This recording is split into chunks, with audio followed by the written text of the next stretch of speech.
This must be the scariest Threnodian we've ever faced. Everything it touches disintegrates. It erases frequencies and it affects memories. I can't think of a worse problem to face in a world where everything is made of frequencies. Lahai-Roi represents a major turning point in Wuthering Waves. Nothing will be the same once 3.x concludes. It's got me curious where things will end up when all's said and done. The stakes have never been higher, and I'm 98% certain you'll agree once you hear them. I want to start by giving a major shout out to Kuro Games, the developers of Wuthering Waves, for sponsoring this video, and thanks to all of you who support me. Many times, the thought of fear itself is greater than what it is we fear. Idowu Koyundikan. To understand the stakes, we first have to understand the nature of the threat. And that starts with the origin of Lahai-Roi, the Roya tribe, and the Star Trek Collective. Centuries ago, both a calamity and the Exostrider emerged in Lahai-Roi from deep underground. The Frostlands caved in, devouring all life forms and erasing every sign of their existence. In the darkness, the Exostrider swung its greatsword to seal off the calamity. It drew the fiery reactor drive from its chest and lifted that undying light high up to the skies of Lahai-Roi. This is the official statement from the Pioneer Association based on the Roya tribe's account. However, there's more to the story. The Pioneer Association was the first external group to discover the Roya and Lahai-Roi. Upon doing so, they tried to keep it a secret out of fear other groups would be less charitable with the Roya. What would happen if other nations and special interest groups discovered this ancient tribe and the land that had been secret for so long? The Exostrider is one of the most important finds regarding the future of humanity, and if the wrong hands got a hold of it, the results could be catastrophic. Despite their best efforts, information began to leak out. The Pandora's box beneath the Frostlands had been opened. While there were those who were there for the love of science, others sought to exploit the land and the people. They considered the Roya a backwards tribe. Some would trade precious Royan artifacts for barely functioning junk they claimed to be valuable. Thus, the Pioneer Association signatories had resolved to selectively and strategically disclose portions of their scientific findings in Lahai-Roi to the global public. Even past Rover weighed in on the matter, stating, "This is a negotiation laid bare before all nations. Once key information about Lahai-Roi is public, every state will be compelled to approach the same table and together with the Roya determine the future of Lahai-Roi itself." Which leads us to the meeting that changed the world. To ensure peaceful operations for all groups involved, a meeting was called and an intergovernmental organization was developed called the Polar Collective, comprised of many nations. Right as this meeting was closed, a Roya elder holding the title of Soulsworn appeared before the assembly. The delegates whispered among themselves regarding the elder's intentions. They had an air of superiority in their demeanor as they considered themselves the more modern and advanced individuals as opposed to the ancient tribespeople. The elder picked up on this, but didn't allow it to faze them. He began to draw a series of intricate, cryptic patterns that were alien to those in attendance. They joked that the patterns were likely curses or meaningless doodles, further insulting the Royan elder. As he continued, the patterns started to take shape, and in that moment, they realized that the elder was inscribing formulas. They began to convert the formulas into modern, more familiar notations, and it was then that they were awestruck.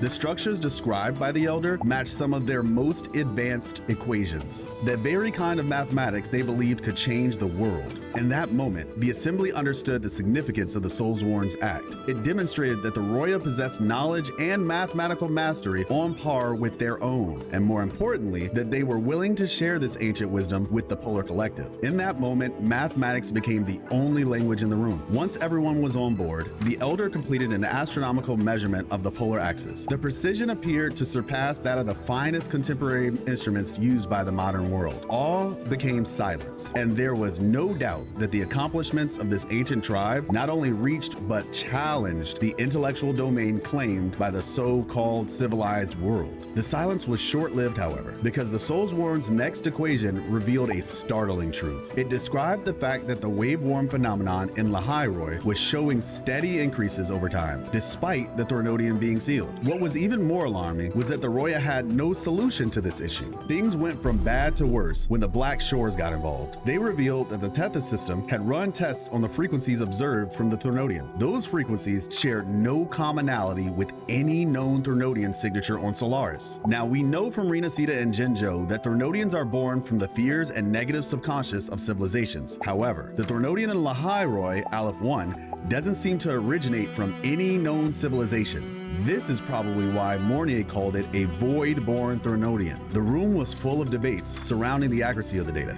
Eventually, they began to understand that the data wasn't incomplete. Rather, the answer was unknown. This is when dread entered in, and for the first time in human history, the nature of the threat they were facing was unknown. How does one fight an unknowable entity? This Threnodian far surpasses the threat level of any other, and if they can't deal with it, then all would be consumed by this void-born threat. They were in a jam, and the one thing that stood a chance against the Threnodian was out of commission, and its power source was being used to make this nation in which the threat can be studied possible. The Roya were clearly the farthest along in understanding this threat. Thus, the Polar Collective decided to establish a joint effort with the Roya tribe, who were willing to share their knowledge. This collaboration eventually led to the founding of the Star Torch Academy and the Space Trek Research Institute. The new Federation contributed their most advanced spatial engineering tech for the institute that would orbit and monitor the Exostrider's Greatsword and the reactor drive. Lahairoi has so far been a success in terms of collaboration between nations. However,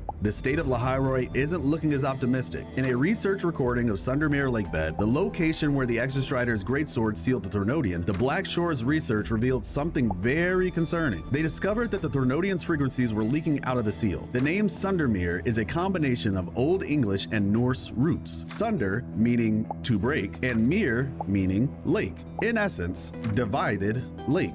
However, the leak isn't coming from the lake, so it's likely the Marlborough Desert. That would explain the void worms and the desolate environment devoid of life. However, the concerns don't end there. What they are most concerned about is if the two frequencies were to merge. This would cause the Threnodian to regain its complete form. The nations of Sol 3 recognize this threat to be of supreme importance, and the efforts in Lahairoi reflect that. In Dr. Scott Rabel's address on the founding of Star Torch Academy, he said this: Lahairoi now rests like an egg perched upon a high wall, with all life dependent on the reactor drive's operation. But its energy is not eternal, and the worsening waveworm phenomenon reminded us that the danger has never truly receded. Our only road forward is to awaken the Exostrider through resonance and to amplify its power. Star Torch Academy will become the cradle of these Synchronous and the vessel of our shared hope. Just a reminder, Synchronous are pilots that can achieve augmented resonance with the Exostrider via a cognitive link. We learned from a lecture on campus that the Synchronous of Raybell College linked to the Mecha Scouts via a stargram in a port on the Mecha Scout's head.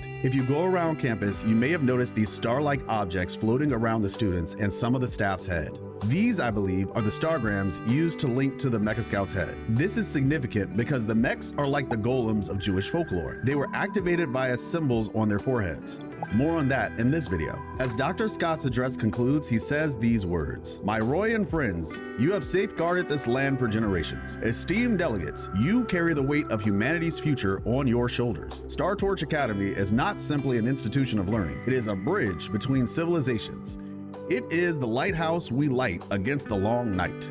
Let us ignite this star torch together for the dawn of Lahairoi and for every life that calls this world home. Now that you know the stakes of Lahairoi, what if I told you the means to do so isn't as simple as it seems? And even if they reawaken the Exostrider, it won't be enough on its own. The answer to this problem is steeped in the history of the Roya tribe, and fortunately for you, they are the subjects of the next video. This is Life, and this is Life Lessons Gaming, where we discuss games, game stories, and lore. And regarding liking, commenting, and subscribing, hey you, do the thing.